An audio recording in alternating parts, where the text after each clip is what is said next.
శ్రీమాత్రే నమః. సద్గురు జ్యోతిష్యాలయం వారి యొక్క విశ్వావసునామ సంవత్సర 2025 మార్చి 29 నుండి మొదలు పెడితే మళ్ళీ 2026 మార్చి 28 వరకు వచ్చే ఈ తెలుగు నూతన సంవత్సరంలో వచ్చినటువంటి సంవత్సర రాశి ఫలితాలని మనం ఇప్పుడు తెలుసుకోబోతున్నాం. ప్రతి ఒక్కరికి ఏముంటుందంటే, గురుగారు నాకు ఎలా ఉండబోతుంది ఈ సంవత్సరం, నాకు ఆరోగ్యం ఎలా ఉంటుంది, నాకు ఐశ్వర్యం ఎలా ఉంటుంది, నా వ్యాపారం ఎలా ఉంటుంది, నాకు ఉద్యోగం ఎలా ఉంటుంది, నాకు అసలు ఉద్యోగం వస్తుందా రాదా, నాకు వివాహం అవుతుందా అవదా, నాకు సంతానం కలుగుతుందా కలగదా, నా వ్యాపారం అభివృద్ధి అవుతుంది, నేను విదేశాలకి వెళ్తానా వెళ్ళనా, ఎన్నో ప్రశ్నలతో కూడినటువంటి ఆ ప్రశ్నలకు సమాధానమే ఈ గోచార గ్రహస్థితి. ఇందులో మళ్ళీ చెప్తున్నాను, గోచార గ్రహస్థితి మీ యొక్క వ్యక్తిగత జాతకానికి ఒక 30 నుంచి 40% మాత్రమే వర్తిస్తుంది. మీరు పుట్టినటువంటి ఆ లగ్నం, మీ యొక్క టైం ప్రకారం ఒక లగ్నం ఉంటుంది, మీ నక్షత్రం ఉంటుంది, మీ పాదం ఉంటుంది, దాని ప్రకారంగానే సంపూర్ణ జాతకాన్ని తెలుసుకోవడం కుదురుతుంది. నేను చెప్పే ఈ గోచార ఫలితాన్ని కొంతవరకు తీసుకోండి. తర్వాత మీ యొక్క వ్యక్తిగత జాతకాన్ని మీ పరిసర ప్రాంతాల్లో ఉన్నటువంటి గురువులను సంప్రదించండి. గురుగారు నాకు ఈ సంవత్సరం ఎలా ఉంది, నాకు జాతకం చెప్పండి అని వారి దగ్గర అవసరమైతేనే తెలుసుకోండి. మళ్ళీ చెప్తున్నాను, ప్రతి దాంట్లోనూ ప్రతి ఎపిసోడ్లోనూ నేను చెప్తూ ఉంటాను, జాతకం పడుతున్న వర్షానికి ఒక గొడుగు మాత్రమే, కానీ జాతకం జీవితం కాదు. మీరు మిమ్మల్ని నమ్మండి, మీ ఇష్టదైవాన్ని నమ్మండి, మీ కులదైవాన్ని నమ్మండి, మీ జీవితం బాగా ఉంటుంది. మరి లేదు గురుగారు మేము మీ దగ్గర తెలుసుకోవాలనుకుంటున్నామని చాలామందికి ఉంటుంది కదా. మా దగ్గర తెలుసుకోవాలనుకుంటే కింద కనబడుతున్న మా నెంబర్కి మీ పేరు, date of birth, time of birth, place of birth WhatsApp చేయండి, కాల్ చేయకండి. అది చూసిన తర్వాత మా అడ్మిన్స్ మీకు రిప్లై ఇస్తారు.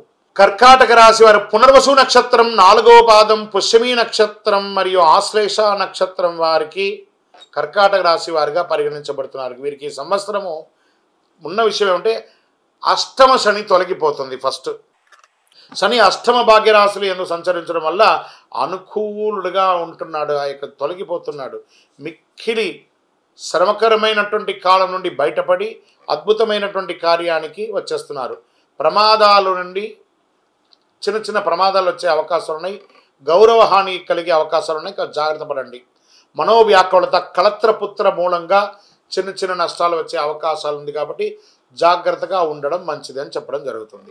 ధన వ్యయం మిశ్రమంగా ఉంటుందని కూడా చెప్పచ్చు. వ్యాపారస్తులకి చాలా అనుకూలమైనటువంటి సమయంగా కూడా చెప్పచ్చు. ఈ కర్కాటక రాశి వారికి ఎన్నో రోజులుగా మీరు ఎదురు చూస్తున్నటువంటి యొక్క పర్మిషన్స్ కానీ, కన్స్ట్రక్షన్ పర్మిషన్ కానీ, మీ వ్యాపారానికి సంబంధించిన పేపర్స్ కానీ, డాక్యుమెంట్స్ కానీ, మీరు ఎప్పటి నుంచో ఎక్స్పెక్ట్ చేస్తున్నటువంటి లోన్స్, ఫినాన్షియల్గా మీకు ఉన్నటువంటి ఇబ్బందులన్నీ కూడా తొలగి అద్భుతమైనటువంటి సమయంగా ఉంటుందని కూడా చెప్పడం జరుగుతుంది. ప్రత్యేకించి స్త్రీలకు ఉద్యోగం చేసే స్థానంలో కానీ, లేదా ఎంటర్‌ప్రెన్యూర్‌గా అయ్యే అవకాశాలు చాలా ఉన్నాయి. విద్యార్థులకి విదేశీయ విద్య చాలా కలిసి వస్తుందని కూడా చెప్పడం జరుగుతుంది. పశుపక్ష్యాదులకి చాలా అద్భుతమైనట్టు ఉంటుంది. ఇప్పటి వరకు పొందినటువంటి అపనిందలన్నీ తొలగిపోయి జయంగా ఉంటారు. కాస్త అష్టమ రాహు అయినందున అకారణ కలహాలు మాత్రం వచ్చే అవకాశాలు ఉన్నాయి. అపనిందలు కూడా చేసే అవకాశాలు బాగా ఉన్నాయి. కీటకముల ద్వారా, కుక్క కానీ, లేదా పిల్లి కానీ, లేదా దేనిమైనా కీటకం ద్వారా, పాము ద్వారా ఇలాంటి కొంచెం జాగ్రత్తగా ఉండండి. ఇదొకటి చెప్పడం జరుగుతుంది. నక్షత్ర పరంగా సంవత్సర ఆరంభం నుండి వైశాఖ పూర్వార్థం వరకు, తిరిగి భాద్రపద బహుళం నుండి మాఘ పూర్వార్థం వరకు జన్మతారయందు శని సంవత్సరారంభం, కార్తీక బహుళం వరకు జన్మతారయందు రాహు సంచరిస్తున్నారు. పుష్యమి వారికి వైశాఖ భాద్రపద బహుళం వరకు జన్మతారయందు శని సంచారం, ఆశ్లేష వారికి మార్గశిర శుక్లం నుండి సంవత్సరం వరకు నైదన తారయందు రాహు సంచరిస్తున్నారు. కావున జాగ్రత్త అవసరం. మొత్తం మీద మీరు అద్భుతమైనటువంటి సమయంగా కూడా చెప్పచ్చు. ఆదిత్య హృదయాన్ని ఆదివారం పారాయణం చేయండి. చాలా మంచిగా, చాలా అద్భుతమైనటువంటి ఫలితాలను పొందే అవకాశాలు చాలా ఉన్నాయి.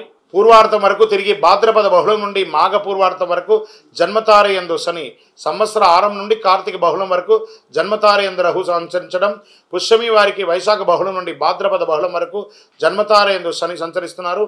ఆశ్లేష వారికి మార్గశిర శుక్లం నుండి సంవత్సరాంతం వరకు నైదన తారయందు రాహు సంచరిస్తున్నారు. కావున అద్భుతమైనటువంటి సమయంగా కూడా ఈ యొక్క కర్కాటక రాశి వారికి ఈ యొక్క ఇయర్ జాక్పాట్ ఇయర్గా కూడా చెప్పడం జరుగుతుంది.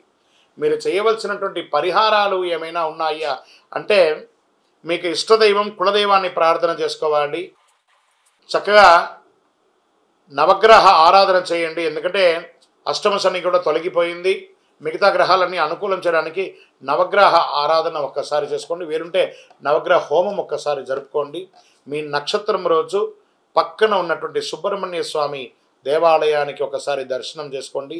మీ వయస్సు ఎంత ఉందో అన్ని దీపాలు వెలిగించండి. ప్రత్యేకించి ఇక్కడ చెప్పడం జరుగుతుంది ఎవరికంటే పోలీస్ శాఖ, డిఫెన్స్ వాళ్ళు, తర్వాత ఫైర్ శాఖ, వీళ్ళకందరికీ కూడా చాలా ముఖ్యమైనటువంటి సంవత్సరంగా దీన్ని చెప్పడం జరుగుతుంది. మీరు చాలా కేర్ తీసుకోవాల్సినటువంటి సంవత్సరం ఇది. ఈ వయసు ఎంత ఉందో అన్ని దీపం వెలిగించండి. మీ లక్కీ నంబర్ అని తీసుకుంటే 5 మరియు 7గా చెప్పడం జరుగుతుంది. చందనం కలర్, ఊదా కలర్ మీకు చాలా కలిసి వస్తుందని కూడా చెప్పడం జరుగుతుంది. ఇంకను సకల దోషాలు తొలగి ఆనందంగా ఉండడానికి అతి శక్తివంతమైనటువంటి కరుంగాలి మాలను ధరించండి. ఆయుర ఆరోగ్య ఐశ్వర్య భోగభాగ్యాలతో ఉండండి. విజయోస్తు.